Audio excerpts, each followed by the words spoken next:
But I think this also speaks to a deeper cultural difference between the Chinese and Americans, and I would say most Western settler colonial cultures. Americans, settler colonial cultures, are invaders. We are invaders. We invade, we take over your country, we drain it dry, and we enslave your people. This is how America exists. This is why this white face is here. Nothing I can do about that now. That ship has sailed, no pun intended. The thing in Chinese history, which is massive, that I keep coming back to, and I've been trying to read up and study about this as much as I possibly can over the last few years, as like the propaganda wars have gotten worse and worse and worse.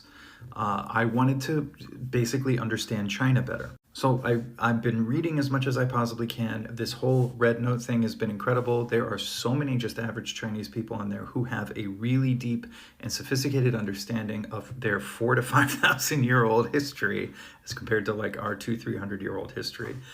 It's very illuminating. It's very, there's more for me to learn than I have time for right now.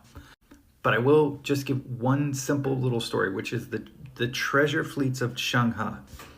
Zheng He was a eunuch who worked for a Chinese emperor, and I'm forgetting the emperor's name, and I forget the dynasty, but you can look it up. The treasure fleets was the biggest fleet ever made by man at that time, containing the biggest boats ever made by man at that time. Massive, massive, like Chinese-style galleons. I think some of them had 5 masts.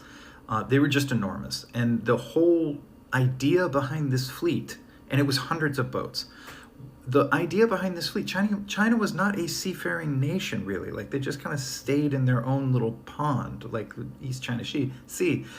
The whole idea behind this fleet was to go out over the horizon and make contact with new civilizations, to boldly go where no one has gone before.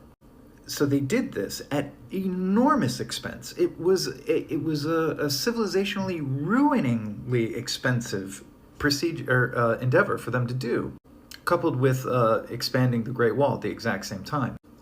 These fleets went out to uncontacted civilizations and